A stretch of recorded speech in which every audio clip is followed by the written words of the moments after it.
Northeastern chapter of the National Academy of Inventors.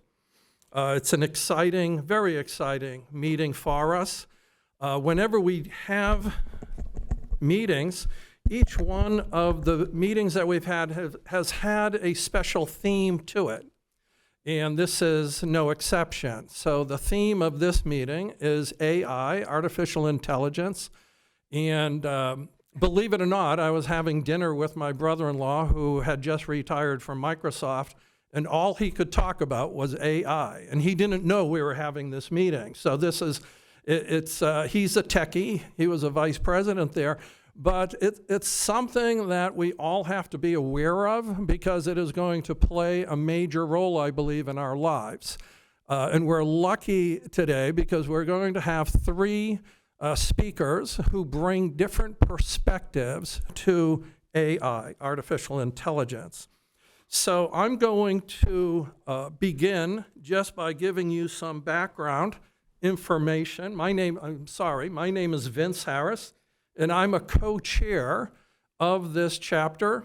And the other co-chair is Jennifer Boyle-Lynch. Where's Jen? Can you, I would like you to stand up. I know you're very shy. There's Jennifer over here. And Jennifer is also the executive director of the CRI, that's the Center of Research Innovation. So we decided early on that this chapter would have it would have co-chairs, one from the CRI and one from the academic community. So far, that has worked very well for us. So the chapter mission, I have to put on my glasses, it happens to the best of us. The chapter mission is, it's barely something that you can do in one breath. So hold on. Is to embrace our century-long leadership and experiential education, translational research, and global presence. The Northeastern chapter of the NAI serves to empower inventorship and entrepreneurship across our innovation ecosystem by recognizing, inspiring, educating, and connecting members of the academic and industrial community. So it is something that we don't try to confine to the campus. Just like Northeastern, we have a very strong outreach, and we want our chapter to also have a very strong outreach.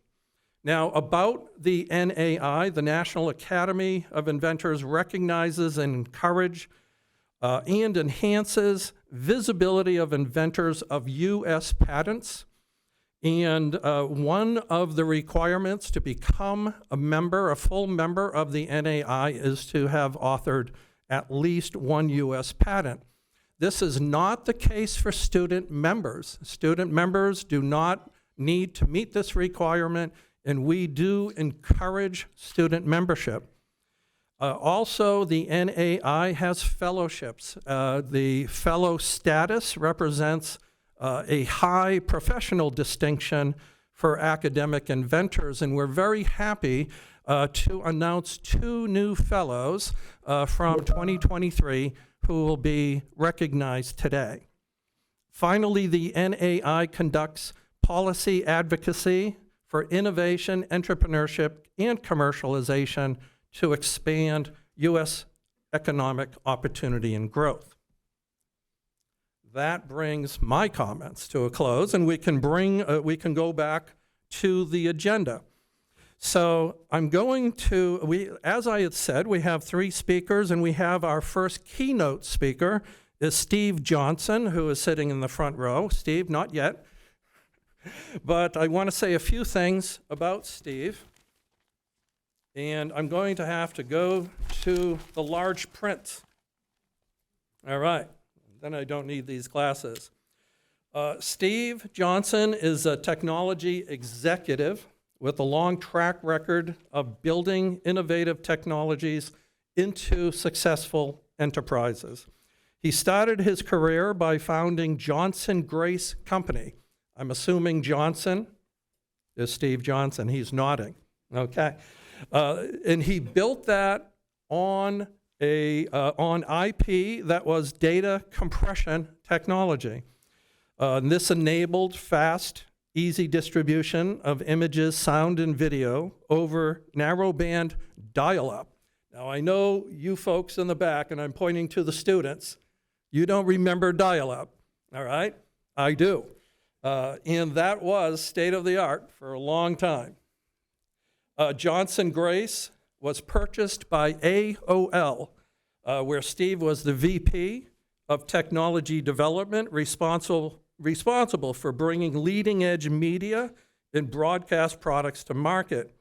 During the last 2 decades, he's founded several companies, most recently as CEO of Notable Systems, an AI-based document solutions company.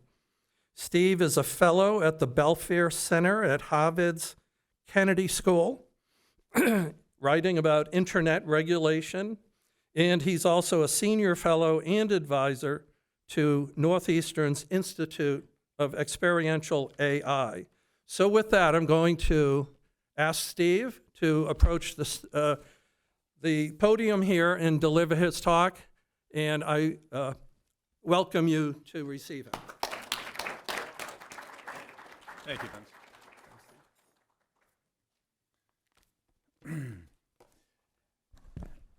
Greetings. Thank you, Vince. That was very nice. And I'll warn you in advance, even though I have a company today that develops AI techniques, we extract data from documents magically. I was asked to talk about a good old story from 30 years ago, which was developing what seemed like AI. We didn't really use the term back in the 90s, but making things happen online over a very constrained dial-up world. So I'm going to tell you that story because I think you'll enjoy it a lot more than hearing about what my company does today. So I'll start by saying my father was an inventor of sorts. He was really a very sophisticated prankster. He liked to tell the story of when he was at Flint Ridge Prep in Pasadena, California. He was 12 or 13, so it was about 1944. He was there because he had gotten kicked out of his previous high school for something like the following. He went to the junkyard and picked up a magneto coil. He was a precocious 12-year-old. It's the device that used to step up the battery voltage in your car to about 20,000 volts to trigger the ignition of your engine. He assured me it's not deadly to humans, likening it to the sparks of a 4th of July sparkler. Very high temperature, but short-lived, so harmless, he said. Anyhow, late one night, he and the boys at Flint Ridge went upstairs to the girls' floor and poured some water under the door of their bedroom. He attached one lead of the charged magneto coil with an alligator clip to the soaking carpet under the door, and the other lead to the doorknob. And then he banged on the door, and the boys all huddled, stifling giggles, until the first poor girl stepped on the soaking carpet in her bare feet and touched the doorknob. Zap! The boys all got their laugh, and the girl got her hair curled. Well, my dad didn't continue his life of invention beyond his teenage years, but he did become a sociologist, and at some point he studied inventors. He told me one of his conclusions was that the American dream was very important to our society because it kept a certain type of person off the streets. He was talking about himself. Toiling to perfect the proverbial mousetrap instead of devising clever forms of mischief or worse. Most inventors he studied were precocious people with a yearning to build things that had an effect on people. Fortunately, he said, the majority attempt to have a positive effect that has a real cash value, thanks to the American dream. Well, he told me this when I was in my teens, and it always stayed with me. I don't know how well verified or whether he stole the idea from Sinclair Lewis, but it did ring true. If I didn't have the urge to invent worthwhile things, what monumental trouble might I have gotten into in my life? And regardless, whether it was a quest for fame, glory, riches, or simply an obsession disorder, I've been inventing all my life. And it turned into a patent in 1993, which I'll tell you about. For starters, I'm not an engineer or a mathematician or a scientist. I'm more like a well-educated dilettante. I studied music and math at the University of Southern California, then public policy and philosophy at Harvard, but none of these disciplines quenched my thirst for building things. So when I finished college in 1990 at age 31, I started tinkering on my computer rather than getting a job. In early 1992, I went to a fateful dinner at my favorite LA Mexican restaurant with Dr. Irving Reed, a renowned electrical engineering professor from my alma mater, USC. Of his dozens of inventions, the emeritus professor was best known for his Reed-Solomon error correction code that will forever secure information in digital systems. Some of you may know it. Well, Reed had just come from a talk with Star Wars creator George Lucas. Lucas told us, Reed said, "You engineering professors should be thinking about digital image compression." Lucas said, movie theaters of the future would get movies digitally over telephone wires instead of in tin canisters as they did then. Reed explained we needed a fast way to send pictures electronically. Transmitting a pixel value for every point on the screen, he told me, is inefficient. Nursing my margarita, I listened. There's so much redundancy in a picture, he continued. You can skip the pixel values that can be inferred from their neighboring pixels. The essence of compression, he told me, was removing redundancy. His mentor, Claude Shannon, the father of information theory, he modestly noted, formulated a conception of information entropy that could be applied to images. With the appropriate algorithm, a picture could be represented with fewer bits and transmitted faster and stored more efficiently. So I was getting the drift. Compression meant eliminating anything that could be predicted from anything else. Pith. I was hooked. I was an economist trained at Harvard to think about world problems like nuclear war, but I had also kept up my computer skills. For fun in graduate school, I wrote an artificial intelligence program that played bridge. I'd also worked with my brother at Caltech, writing programs that simulated world economies. So I had just enough chutzpah to think I could conquer this problem. My tinkering had been focused on developing a new approach to spreadsheets. Not everyone will remember back in the early days of PCs that the spreadsheet was the killer app. That was the reason people bought PCs. Mine would make simulations much easier to program. However, the idea of representing images more compactly captivated me. The World Wide Web did not exist yet. Computers were still mainly productivity tools, barely transmitting emails, let alone pictures. But if George Lucas was right, enabling the sleek transmission of images would be incredibly valuable. And by the way, the irony of my instigator, Dr. Reed, was that the Reed-Solomon error correction code was reverse compression. It expressly adds redundancy to gain the ability to recover information from a damaged data set. Modems have RS codes built into them to make transmission robust with respect to errors or interruptions. The RS code also enabled CD-ROMs. So in 1980, Sony and Philips were stumped by the popping sound from dust and scratches on this shiny new disk they had created. So they reached for Reed's RS code that optimally duplicates information to build error tolerance. And Sony's president at the time had sent Reed a thank you in 1982 for his invention. But unfortunately, no royalty check, because by then it was in the public domain. Now Dr. Reed was telling me to invent a way to remove redundancy. It was not his field, but he understood its importance and wanted to see what my younger mind would do with it.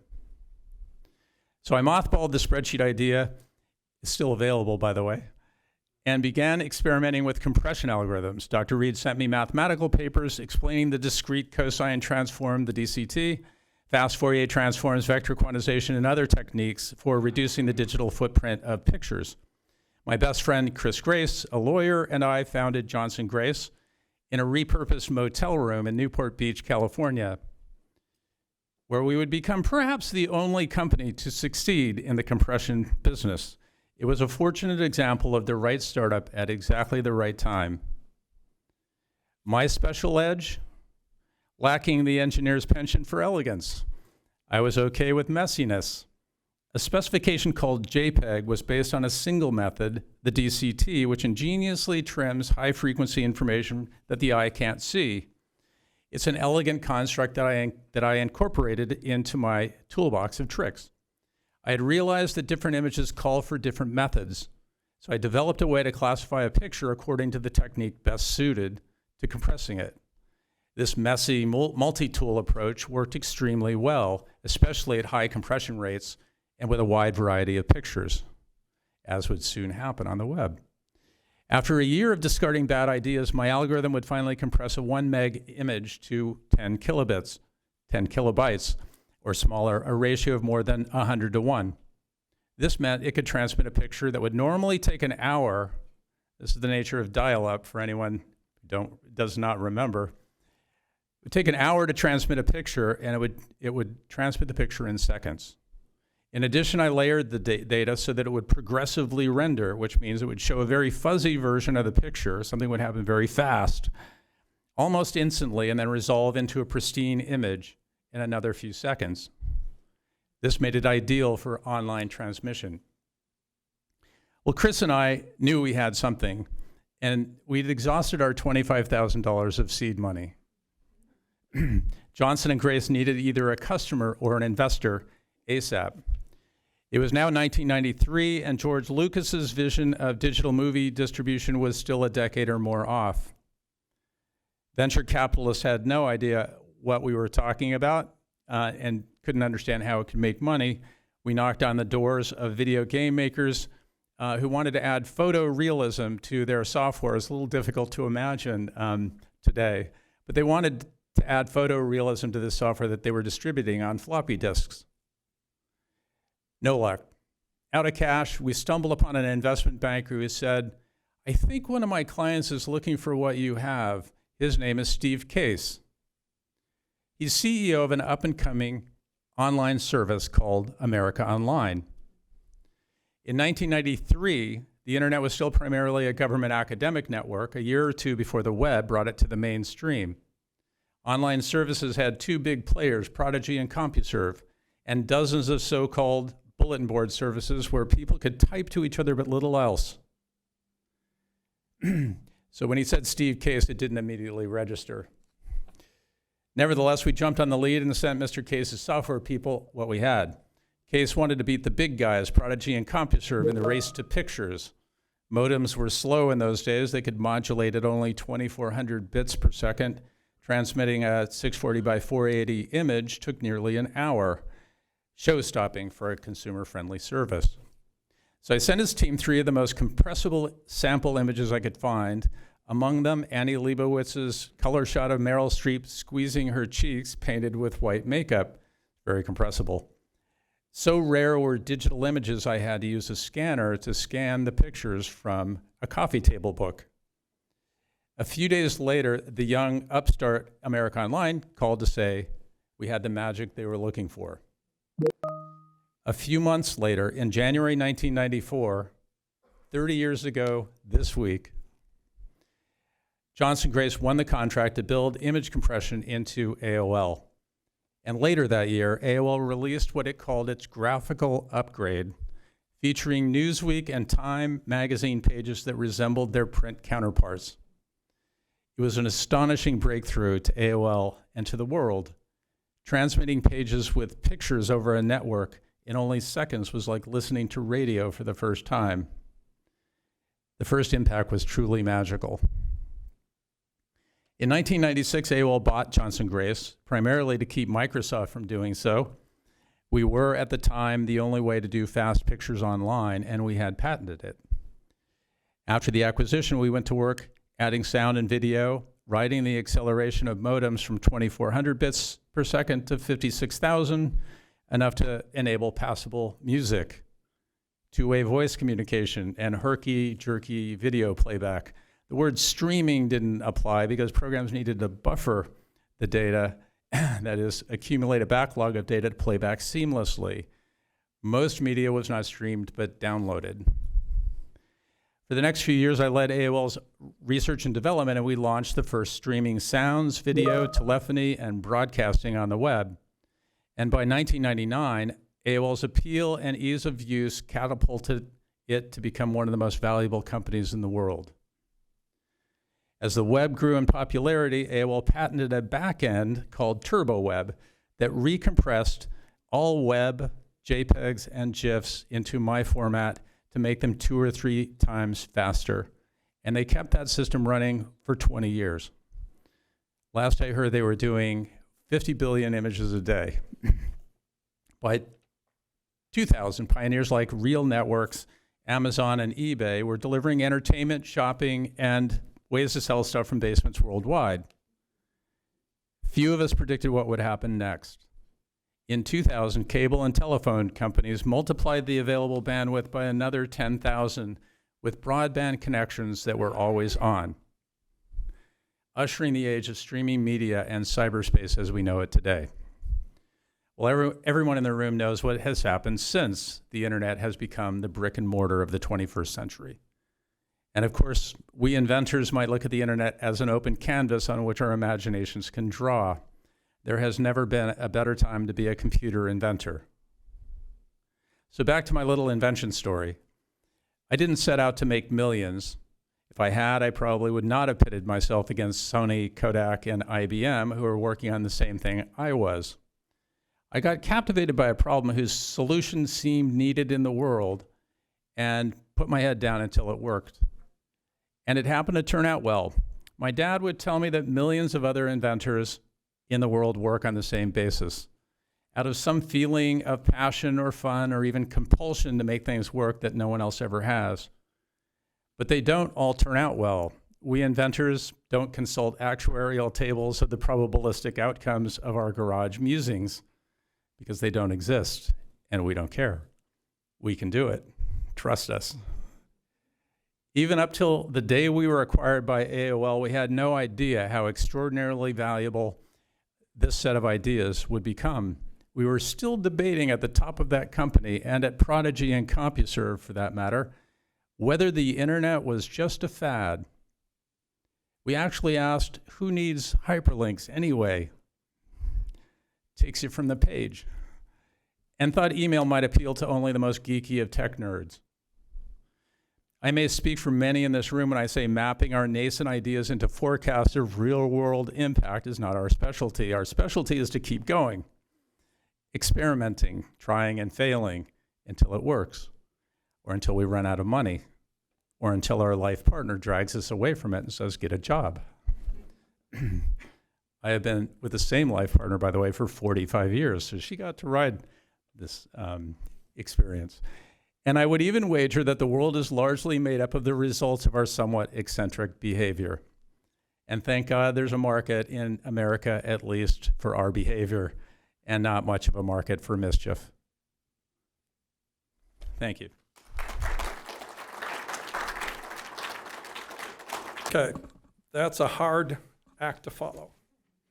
And our next speaker, Andrew A.J. Tibbetts. Where's A.J.? Here we go, A.J., you're on deck. And in the vernacular, Tucker is in the hole, right? If you guys are baseball fans, you understand that. So let me tell you a little bit about A.J. Once I get my act together here.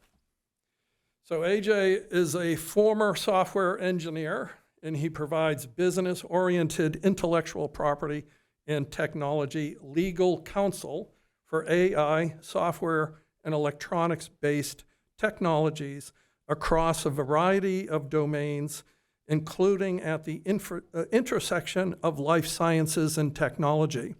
Something I neglected to mention in our meetings is we try to have a balance of a person who has background in S&T. And then, because this is the National Academy of Inventors, we try to bring someone who has expertise in the management and protection of intellectual property, but we ask them to stay within the scope of, in this case, AI. So AJ often speaks on IP strategy for software, AI, and digital health. He serves on boards of director for Mass Medic and Health Tech Build, and on the Digital Health Advisory Panel for Mass Bio. And he is the chair of the Computer Law Committee for the Boston Intellectual Property Law Association. Excuse me.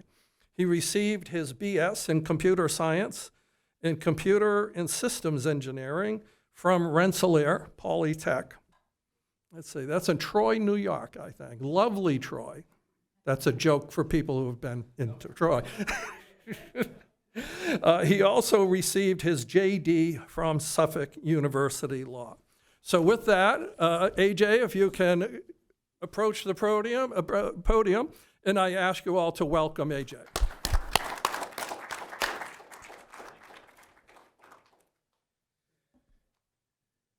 Hello, I would normally try to walk around a little bit, but I know we're recording, so I think I have to stay on the microphone. So thank you for the introduction. Thank you, everyone, for having me. I was asked to address 3 particular topics, which I can walk through. I'm going to be trying to speak to everyone, so I'm not reading slides at you all, because I'm sure no one wants to get that on a Thursday evening. And I'm just curious, for level setting in the room, how many people have filed for a patent or feel like they understand what the patentability rules are? Excellent. So a little bit more than half, I would say. So I've been doing this for about 20 years now, after deciding I don't want to debug code anymore, and really focus on helping people understand how to leverage IP. A patent is not a patent is not a patent. There are a lot of different ways to do it, and I always say a patent is not a trophy. It's not, your gold star for having had a great idea. It's a business asset. You want to figure out what is your business, what are your downstream impacts of your technology, what are the different implementations of them, and how can we craft a patent to cover those. And another important piece of this is a patent can be used to make sure that you have your competitive moat around your technology, around your product, make sure that you can keep people off of your technical lawn. And if somebody is going to rip you off, they're unlikely to rip you off 100%, right? If they have a duplicate product, it's going to be about 70% similar, at best. And they're going to have different market forces. They're going to have different legacy systems they have to tie into, different vendors that they can be supplied with, all sorts of different factors that are going to be driving different implementation choices. And when we file for the patent application, you really want to make sure that you're teasing out what are the core factors of the idea versus what are the implementation details.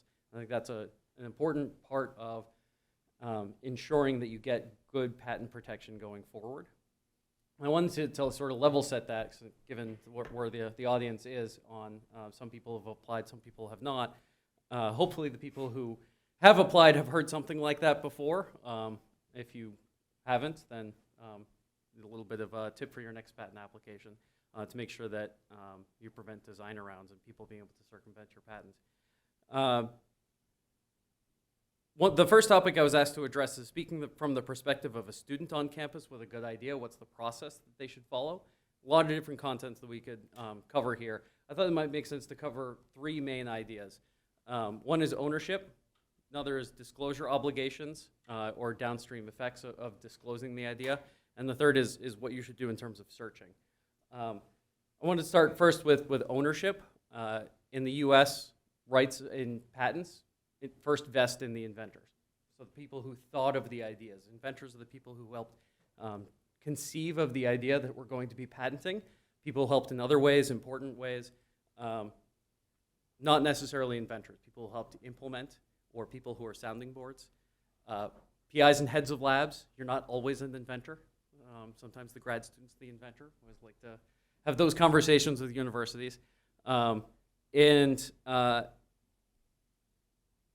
The inventors may be under an obligation to assign their rights to a particular entity. It first vests in them, but they may have agreed per contract, per university policy, et cetera, that someone else owns the rights. And that can come from sponsored research agreements as well. So you want to make sure that you're aware of, when you have an idea, who are the rights in this idea going to. And so Northeastern has a policy policy for faculty, policy for grad students, policy for undergrads. And so the context in which your idea arises is important to make sure you understand who owns that idea. And then when it's a university-funded idea, you should be talking to the people from Northeastern before you do anything about it to make sure that any actions you take are not jeopardizing any of their rights, and that they can then help you with filing the patent protection and moving forward. So that's ownership. The other piece I want to cover on ownership that comes up often for young companies, student-oriented ideas, more collaborative environments is, I mentioned earlier that ownership rights vest in the inventors, the people who help conceive of the ideas. Sometimes people can be a little bit informal. At the beginning of an idea, they have somebody over to their apartment, they're chatting about the idea, somebody contributes something. That person might inadvertently become an inventor, might inadvertently become a co-owner in the idea. So if you have an idea that you think is pretty important, you're thinking about commercializing it, you're thinking about taking it forward in some way, just be sensitive to who is helping you with developing the idea, because those people, they might be your best friend right now and really helping you and really eager to contribute ideas, but when somebody shows up with a giant check to acquire your idea later, they may have a different feeling on the matter. Right? So just want to be sensitive to that up front. There's nothing wrong with collaboration, you just want to be sensitive to what are the downstream effects of that. So that's ownership. You have the idea, who is going to own it, who should you be talking to, should you be talking to the people at Northeastern for the idea. Disclosure obligations, excuse me. I was in San Francisco last week and picked up something on the way home. It is not COVID, just normal cold, but try not to cough into the microphone very much. So, disclosure obligations. A lot of people aren't necessarily familiar that once you start describing your idea publicly, you create a hurdle for yourself for patentability. Inside the United States, the rules are a little bit kinder to young companies and entrepreneurs who have up to 1 year to file patent protection for your idea once you start disclosing it outside the company or outside of your inner circle once you start commercializing the idea. And so that creates a timeline for you to release your technology. Once you release your technology, it creates a timeline for filing for patent protection. And outside the US, the rules are much less kind, as I mentioned.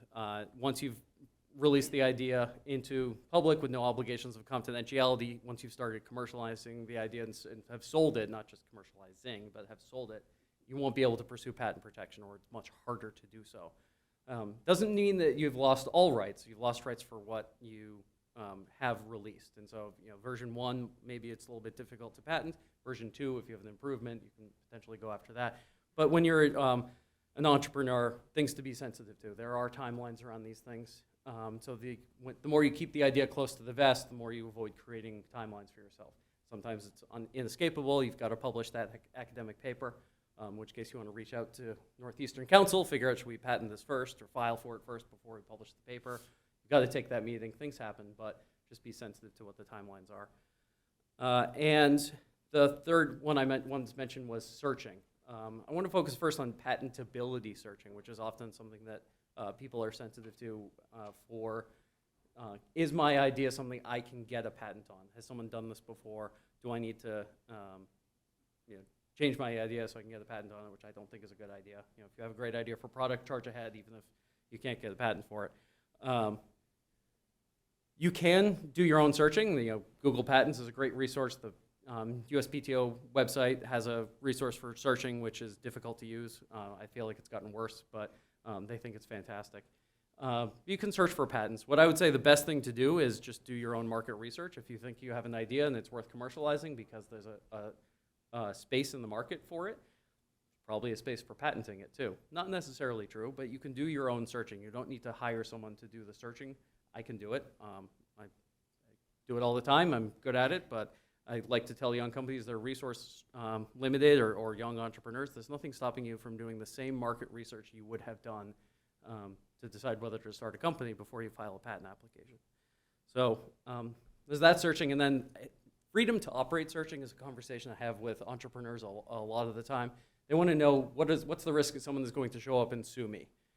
Usually say that if you get sued, it's a sign of success, right? It means that somebody cares enough about you to sue you. You can do a search to find out whether someone else has a patent out there that's relevant, but it might not be the most informative search that you've ever done. One, you do a search for a particular product you have in mind and decide whether there's patents for that or not, and you're a startup. The idea is going to change. It always does. Startups pivot. And so the money that you spent or the time that you spent trying to do the search may be lost once you change, and so you have to change again. So you could delay that until you know exactly what you're going to be releasing, and then before you finalize the idea, before you make inescapable investments in manufacturing or other things, you could do a search at that time. But at the end of the day, excuse me, might not be the best use of your time to focus on who's going to sue me when you're just a small company, and it takes a lot of time and resources to sue somebody. Again, unless you are successful, you're pulling money away from an established player, they might not sue you. So you can make the same risk-benefit judgment that you're going to make for every other aspect of your business with respect to freedom to operate searching. I want to focus on that. That was the first question I was asked to speak to, is what's the process to follow? I can turn to another two questions. I want to speak to one of the moderators. What timeline? I know we were a little bit delayed. What time do you want me to move along? I think you probably have another 10 minutes. Oh, perfect. Okay. Second question I was asked was, what are recent challenges that I've seen with respect to AI? I would say exactly what you were saying earlier in terms of there are a lot of false promises from AI, a lot of difficult tools that the vendors say that they do a lot of different things and they don't necessarily deliver on their promises. Biggest challenge I've had with AI is all the legal tools that have come out over the past year. Everybody's saying that it can do amazing things with drafting patent applications, which the tools just are not there yet. I've been working in AI for almost 20 years, and one of the things that bugs me is exactly what you were mentioning earlier, that classifiers that don't have an I don't know output, which should be par for the course for every single one of them, or reporting the confidence interval for a particular result, or the confidence value for a particular result, so that users know where to put their attention. Excuse me. So that's just my own ornery experience with AI over the past years. There's companies coming out of the woodwork promising all sorts of things that don't necessarily deliver. We are investigating them constantly. We have our own, Llama implementation within my firm. We have our own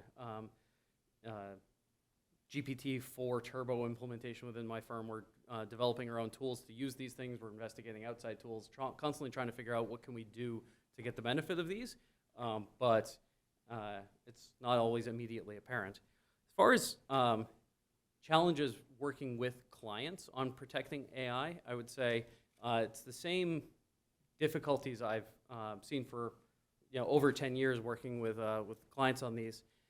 Years ago, it used to be that if you wanted to use AI, you had to hire a data scientist. It took a whole lot of work to figure out how to build a model. Massive lift. Everyone who was involved understood how the tools worked because everything was so in your face about how to build the model.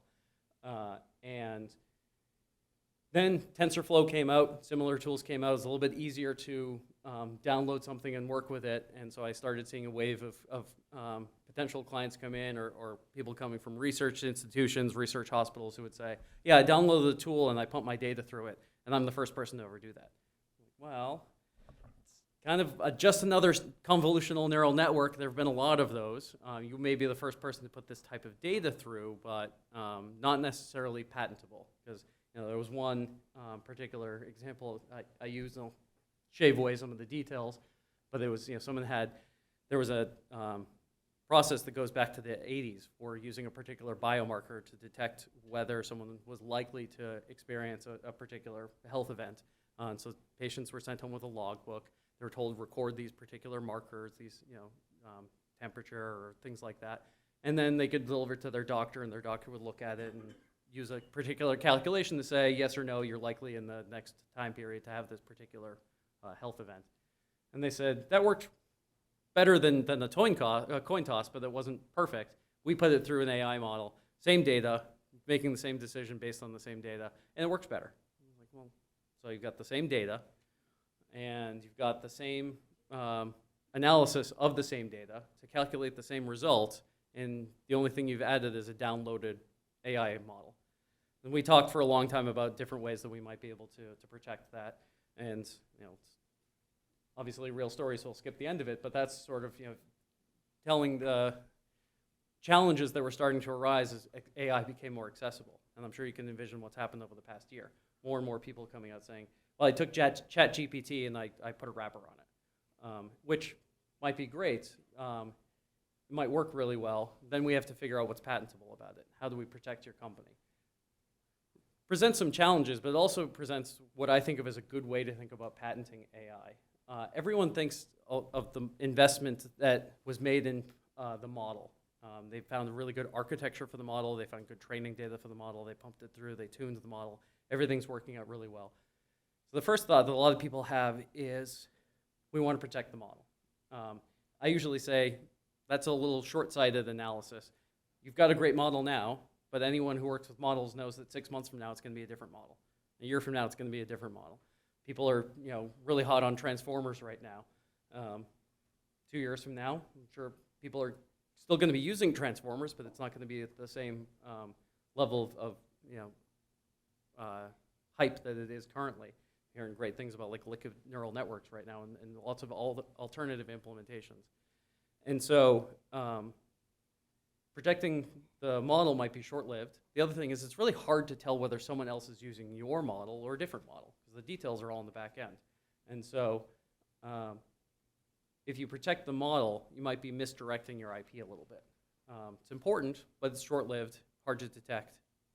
Patents last for a while, and so we want to make sure that we're directing the IP in the right way.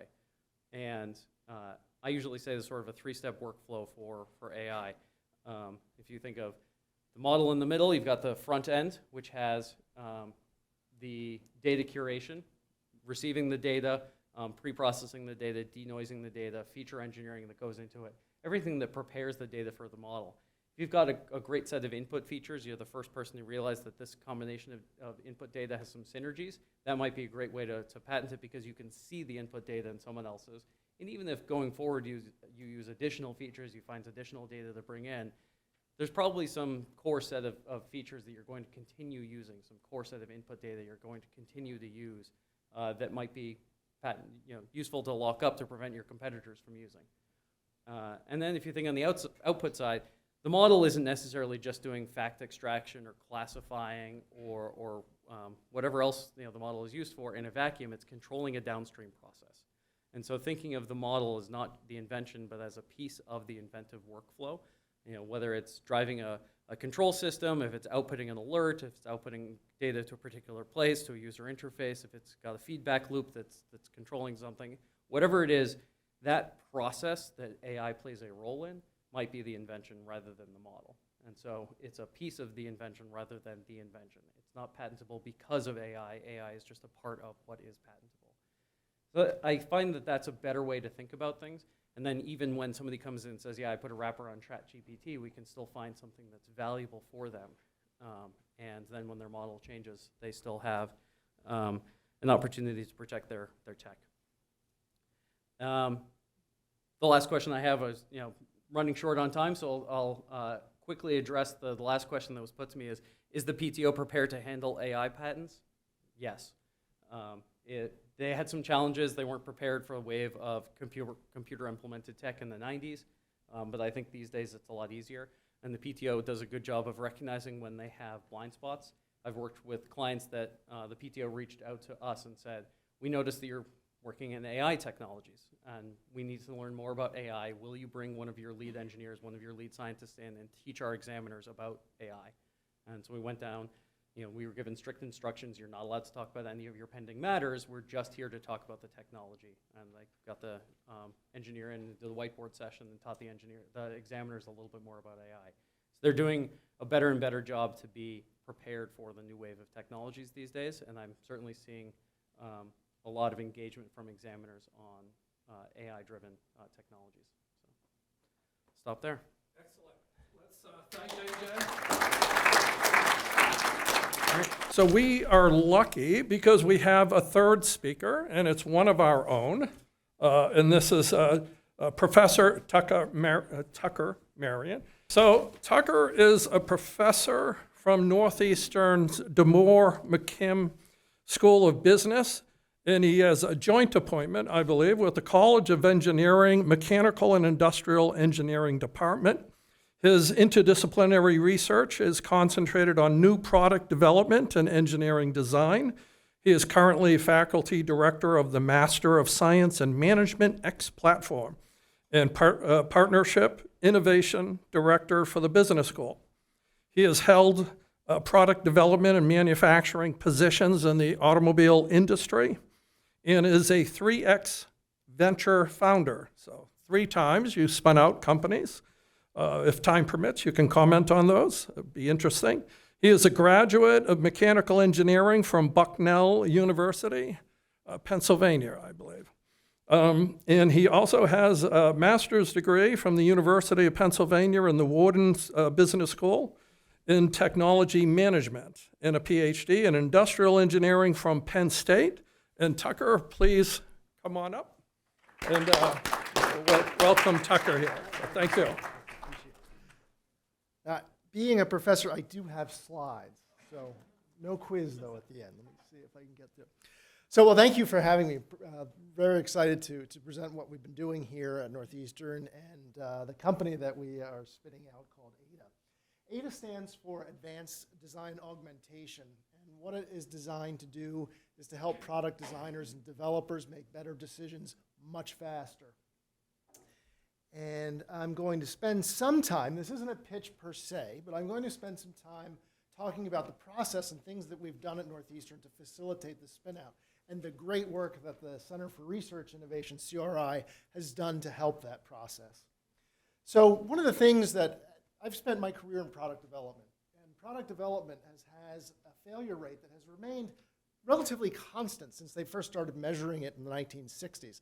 That's around 40% of new products and services fail. Generally, they fail pretty quickly, within 6 to 12 months.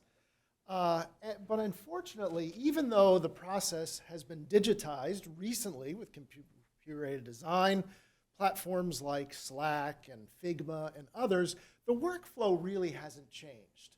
So if you go into a company, any consumer products company, they have challenges with getting customer insight and actually using and leveraging that data. There's generally weak customer input because that isn't being put into the designs properly. And ultimately, there's a high failure rate of products. And from a high-level perspective, most CEOs of companies are dissatisfied with the way their firms innovate. And that's where we're here to try to change that. And the current process, if we think about this double diamond, which comes from the world of design theory, we want to identify the right problems, develop concepts, and select them in the right way. But unfortunately, as I had mentioned, even though product development has become more digitized, the workflow is still the same. You have people going out talking to a couple customers, even if they do marketing analysis, it's generally fairly traditional. And ultimately, it's guided a lot by intuition. People actually looking at and making those product decisions without an accurate picture of the market and what customers actually need. And what that equals is poor sell-through and lots of propagation of SKUs, different models, right? And that leads to a greater than $250 billion problem for the Fortune 1000 companies. They come out with products and it fails. We think that data can actually change the paradigm, change the workflow for product designers and developers and managers. And this is actually a pain point. If you are a product manager, you're getting squeezed. You need to increase sales year over year, simultaneously reducing cost, trying to better ascertain what customers really want, predict that. And it's hard, right? And the ultimate outcome is that you've got an overwhelming fear of failure. You've got to deal with expensive inventory returns. Most people don't realize that if shoes don't get sold, most of them go to a landfill. So you have high scrap rates and things like that. And what we're planning on doing is developing a scalable B2B platform that for physical product design does 2 main things. One is to make better informed decisions for product designers and managers.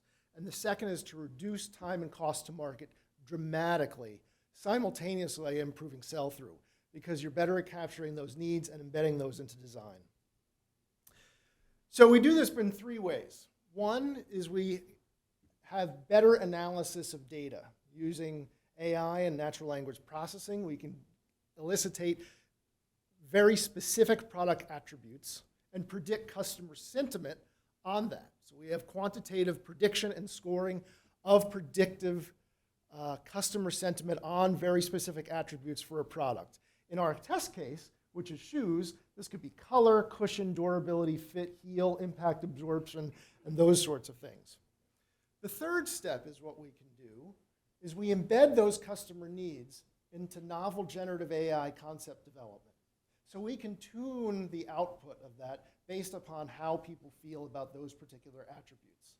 And the last thing, we close the loop and we can evaluate and predict customer opinion and market traction of those sneakers in this particular test case.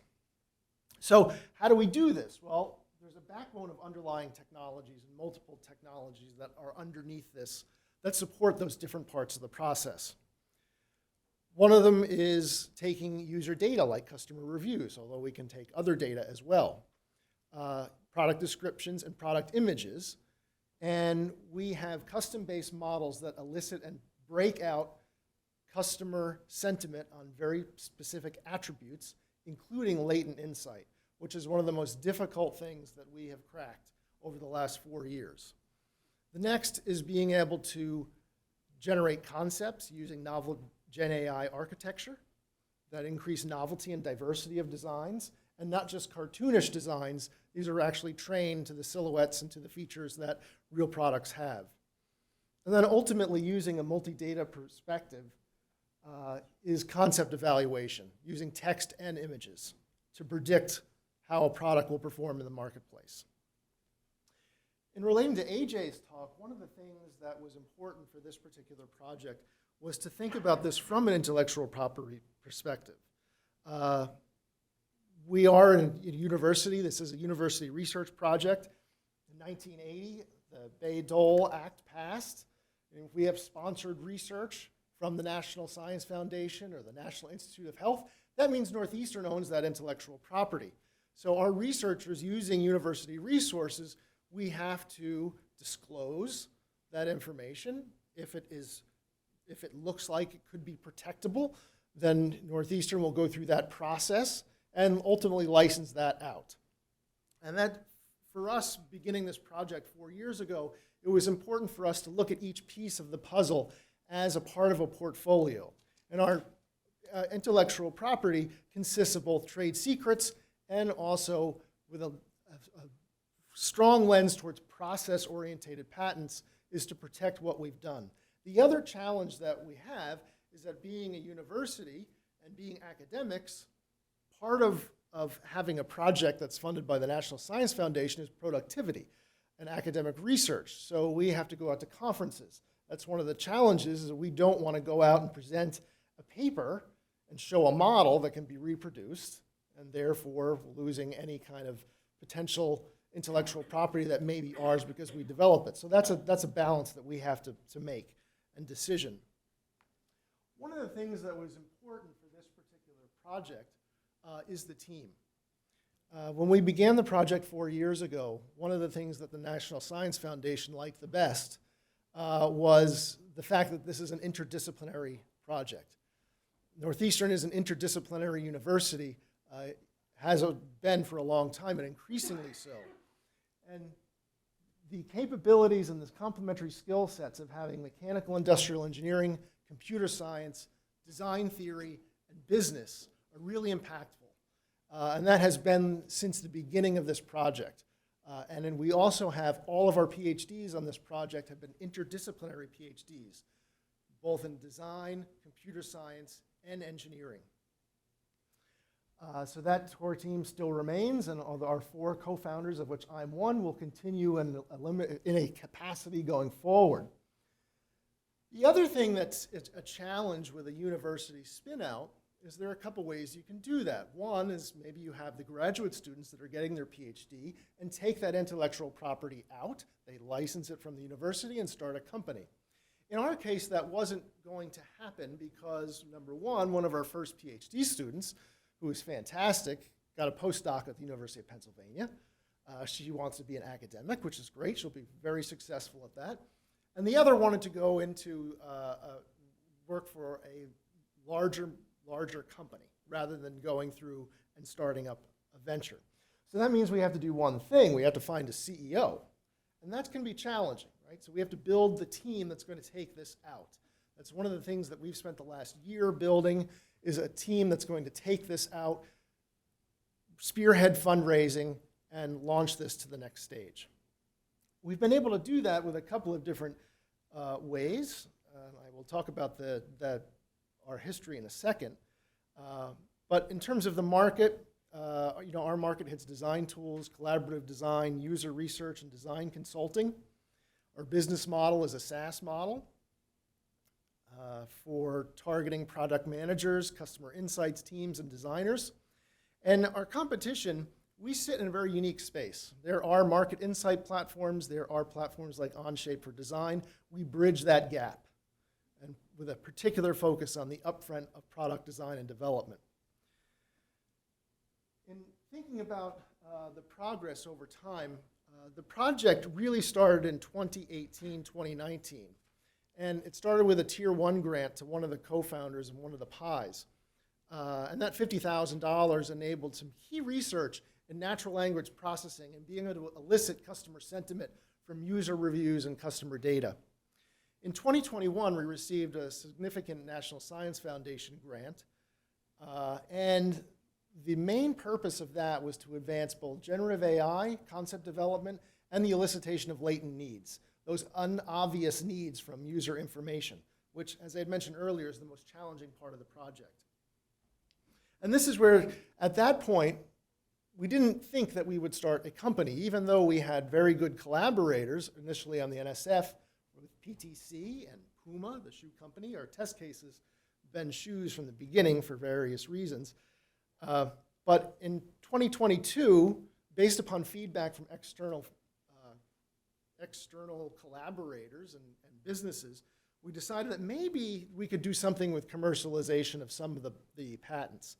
And just at that time, Northeastern announced a program called the Impact Engine. And impact engines are really designed to push forward transformational research and make a real impact outside the university on a number of different areas. We were fortunate enough to receive one of the first grants of the Impact Engine, and what we did with that is very specific. We wanted to develop an early proof of concept, which we did, and we delivered that within about 6 months. We used outside developers to augment our internal team. We were one of the first test cases to do that with particular expert software individuals and providers, and we completed that project in early 2023. At that time, we became increasingly engaged with the Center for Research Innovation at CRI. And CRI has been doing a wonderful job with piloting and experimenting with developing new ways to mentor and foster and incubate companies like ours. One of them is they implemented an entrepreneur in residence program.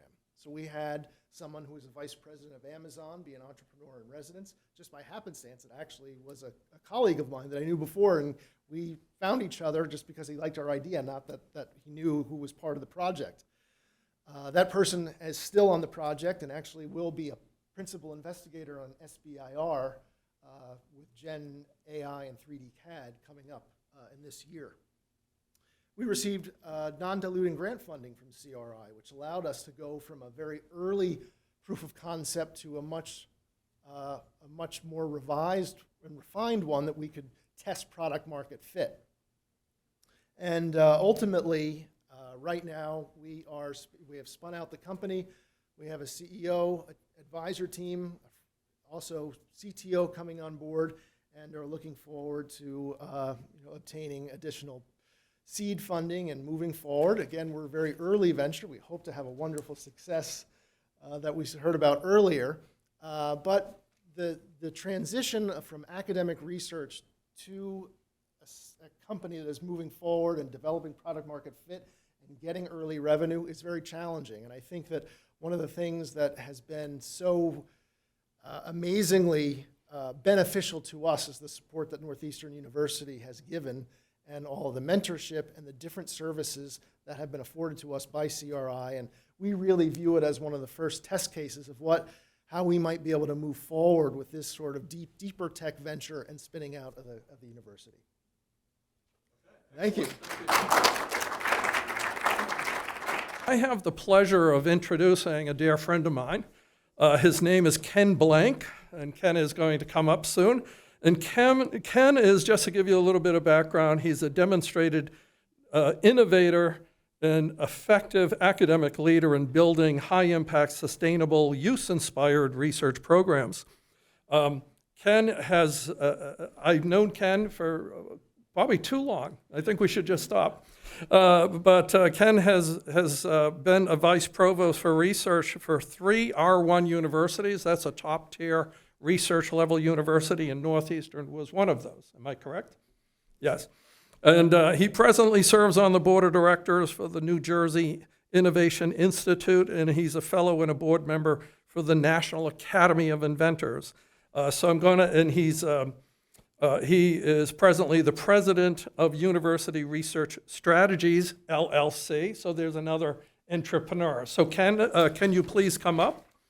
And Ken's responsibilities here is that he is going to help me recognize 2 new fellows of our chapter. So these are fellows of the National Academy of Inventors, which is a national program, of course, and a national society, but they belong to our chapter. And we're going to begin with Professor Srinivas Sridhar. So Shri, if you can come up here. And so, and now Shri has received already from the NAI, all, the prestigious gifts and such, but I do want to read some of Shri's background because Shri is, first of all, Shri has been a very close friend and colleague of mine for over 20 years because I've been here over 20 years, just a little bit past that.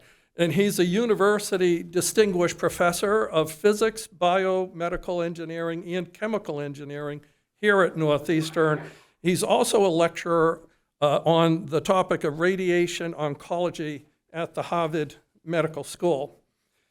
He is, as I had mentioned, been elevated to Fellow of the National Academy of Inventors, but he's also a Fellow of the American Physical Society, that's physics, in the American Institute of Biological and Medical Engineers.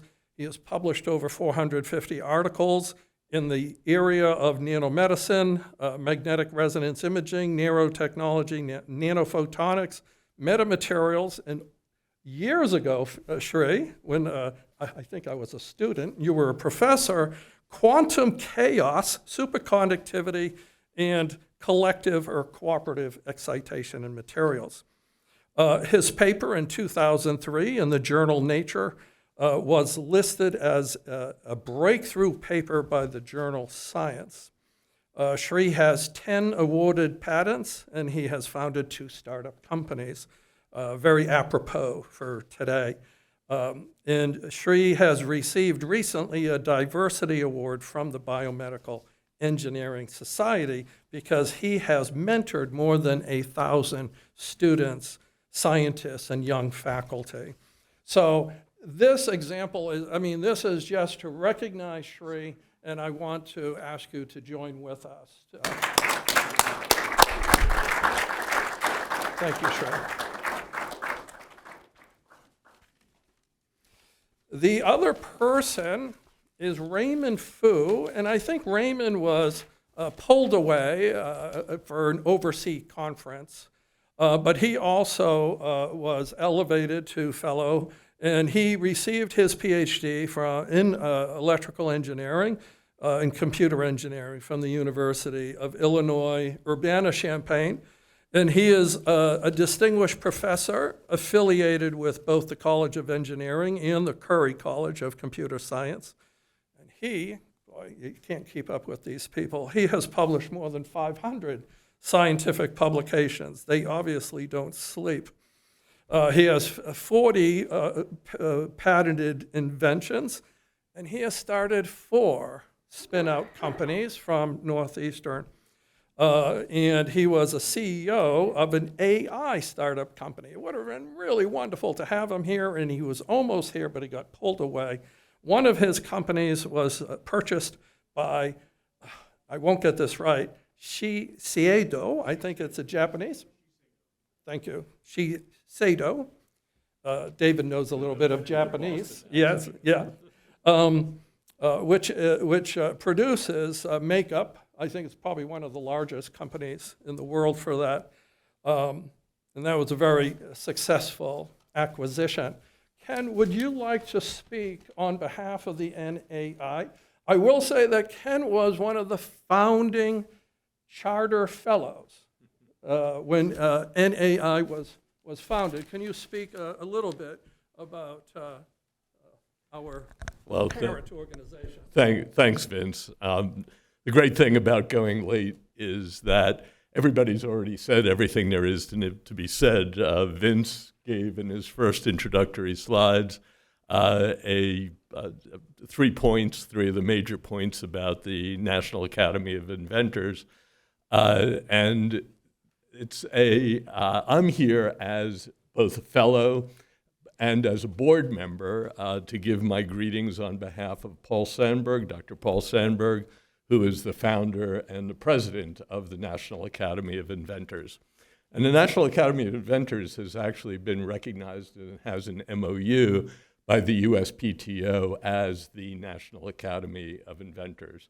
And as the sign says over here, there are various educational functions associated with the National Academy, but they also perform white papers, they do reviews, they help the USPTO in terms of what the USPTO does in education of future inventors as well.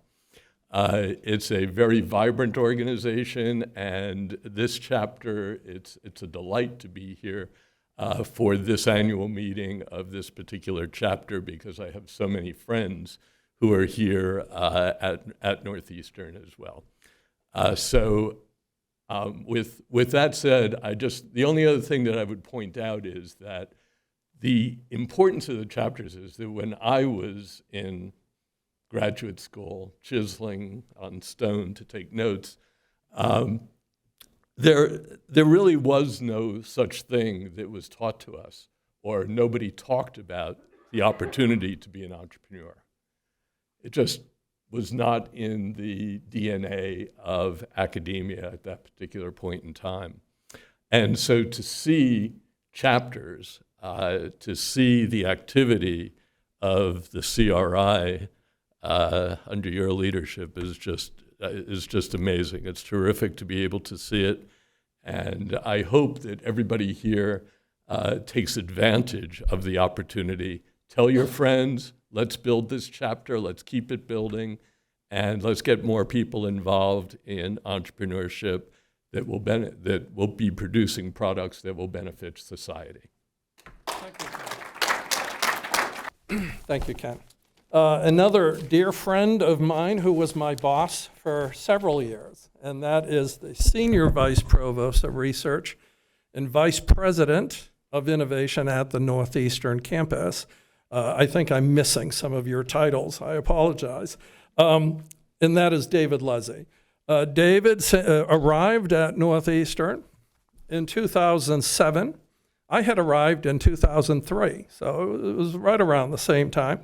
And he arrived as the Dean of the College of Engineering. And I don't have a lot of the statistics, but you really kind of put the College of Engineering on the map, I believe. There was a lot of advances made, tremendous advances, and none of them are here, or else I'd go on for 15, 20 minutes. But I was there to see it, and I was part of it, and I was very excited about it. One of the things David was able to do was he created new academic programs, such as a PhD in bioengineering and a master's in energy systems. These did not occur. These were not in place prior to David's arrival. These programs have provided research funding to 41 Northeastern faculty members in their research groups in the College of Arts, Media, and Design, Computer and Information Systems, Engineering, Science, and Social Sciences. David remains a full professor in the Department of Mechanical and Industrial Engineering. He has authored more than 120 scientific articles. Some of you probably don't know this, and I'm kind of a geek, so if you're familiar with carbon nanotubes, and this is a really weird paper that David wrote years ago, but he actually managed to stuff a buckyball inside of a carbon nanotube. And I still show that to my students. And I always say, this is beautiful science, but I'm not sure what the hell, excuse me, I'm not sure what you would ever do with it, but it was beautiful. And I think it was even on the cover of one of the journals, Science magazine. So I still, to this day, show this to my students because it's quite amazing. And I always say, there's good science and good engineering. David, that was good science. He is a member of the board of directors of the Advanced Cybersecurity Center, and he's the founding director of the International Cybersecurity Center of Excellence. And with that, I will invite David to come up.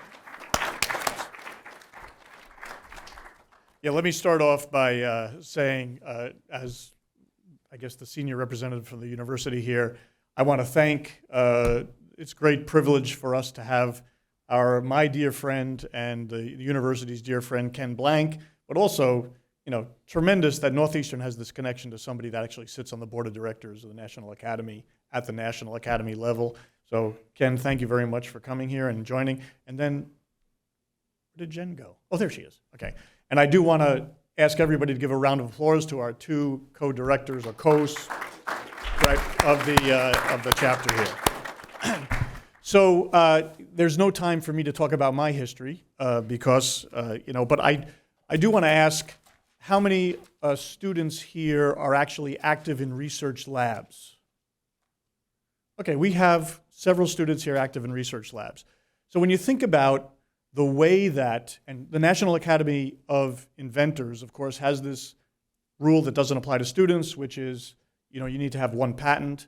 But also, if you look at the National Academy of Inventors site, you see innovation as a big topic. It's not just invention, it's also innovation. So, think about that.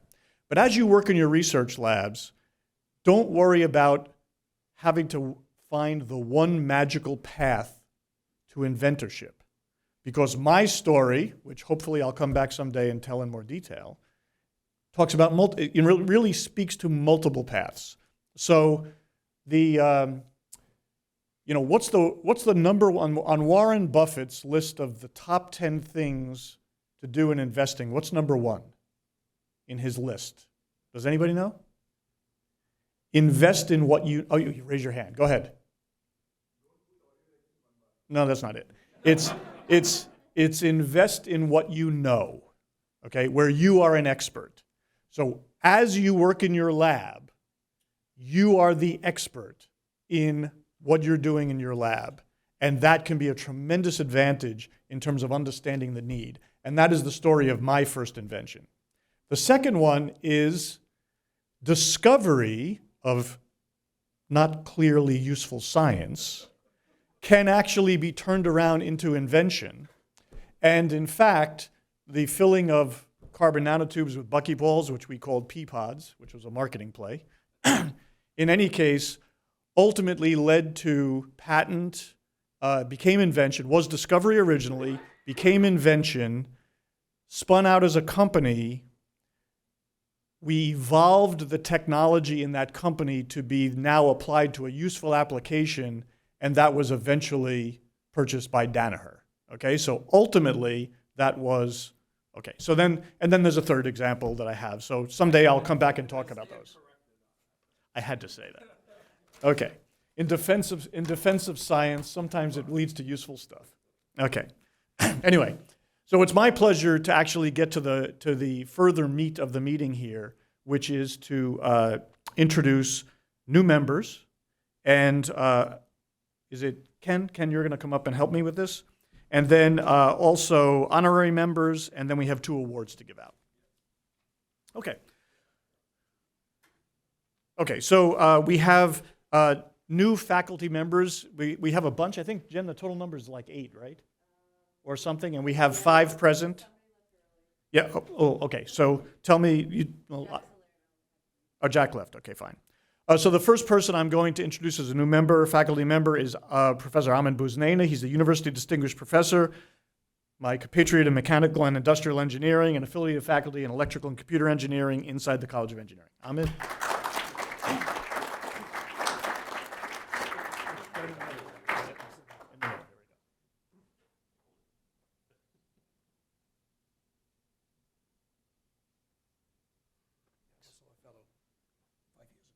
Oh,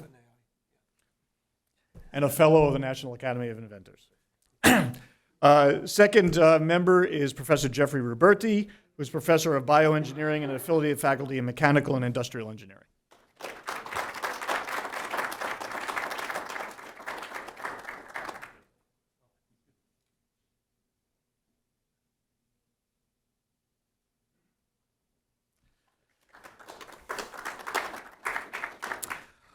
Next professor is Professor Arti Satyanarayana, who is an assistant professor in the Bouvet College of Health Sciences and the Khoury College of Computer Science.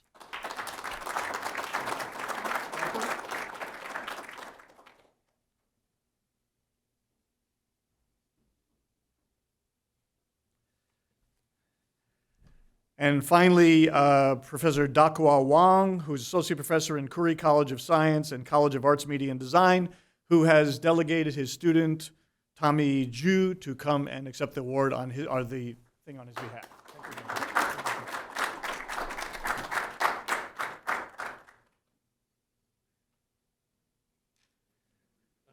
I have to get somebody I can delegate to go do things for me.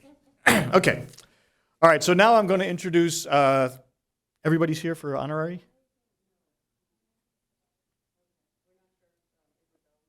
Okay, is Isabel here? No, okay. Is Ankit here?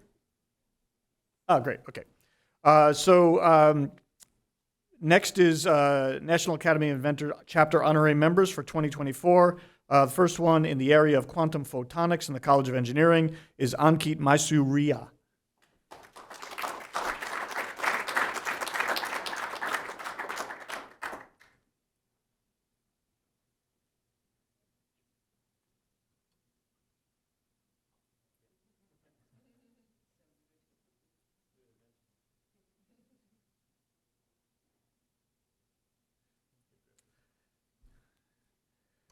And finally, a graduate student in the area of machine learning in the College of Engineering, Shenyang Zhang. Here? Not here. Okay. All right, so let me move on to, I think, Ken, you're going to stay here? Or are you going to sit down and wait for my long speech? So it's now my pleasure to introduce the inaugural Innovator Awards here that is being introduced by the chapter, and really just love the way these Innovator Awards look. So part of the mission of Northeastern's chapter is to inspire innovation within our community, and one way to achieve this is to recognize exemplars of innovation among us. And today marks the inauguration of such recognition with the awarding of the chapter's first Innovator of the Year awards. Innovator of the Year awards are bestowed upon one faculty and one student who exhibits exceptional inventiveness. Awardees have advanced theoretical and practical understanding and have gained deeper insight into significant problems. They have devised keen solutions that generate benefit within their field of expertise and across multiple spheres of life. Awardees also give back to our community by cultivating a spirit of innovation. They actively teach, mentor, and motivate others how to think and to solve disruptively.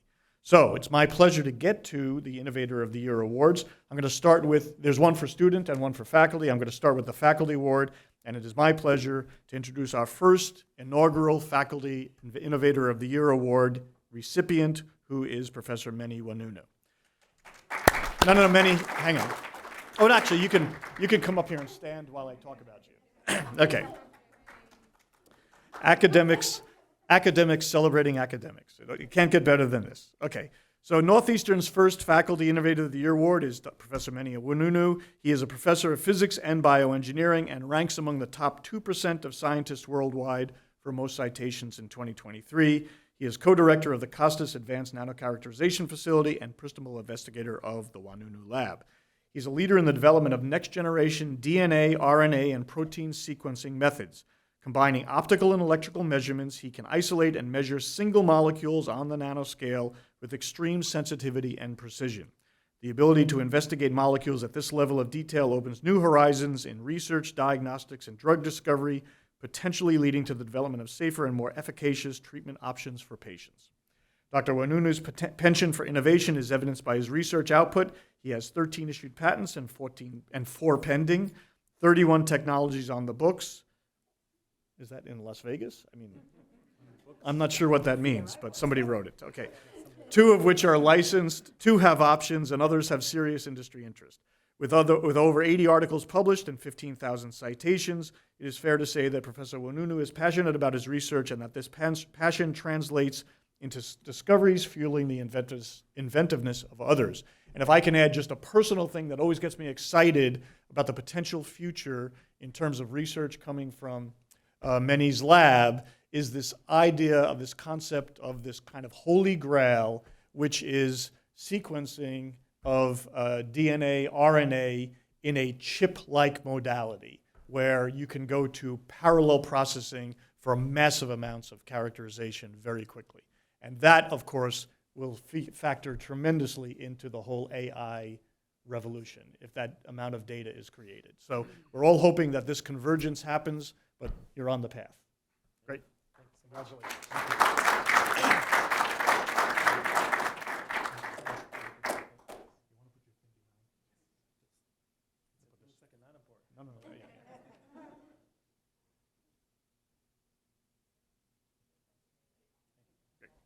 Yep, thank you, Meni.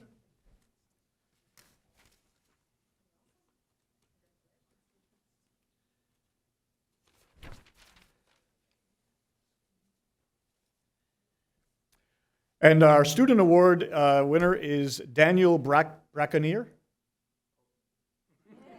Come on up. What is accurate? Braconnier. Okay. Daniel is a recent graduate of the College of Engineering, receiving his PhD in mechanical engineering with a specialization in materials science, hoorah, under the advisement of Professor Randall Erb. He is now a postdoctoral associate at MIT's Digital Learning Laboratory. Daniel's PhD research showcased his aptitude for innovation. His work focused on 3D printed thermally conductive composite materials that resulted in a patent filing and 3 impact papers. Daniel's novel composite materials outperform leading commercial products, and he remains actively involved in bringing this technology to market.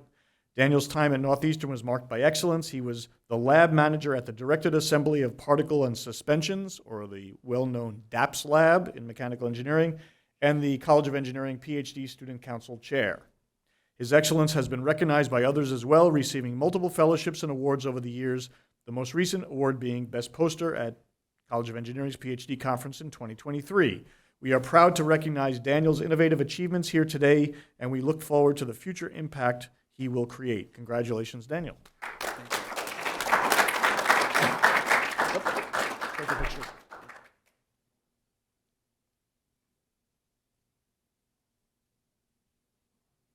Now, is your technology in any of the companies that have spun out of the lab? Not yet. That'll be company 4? Yeah. Okay. Vince, back to you, I think, right? Yes, I think it is. Okay.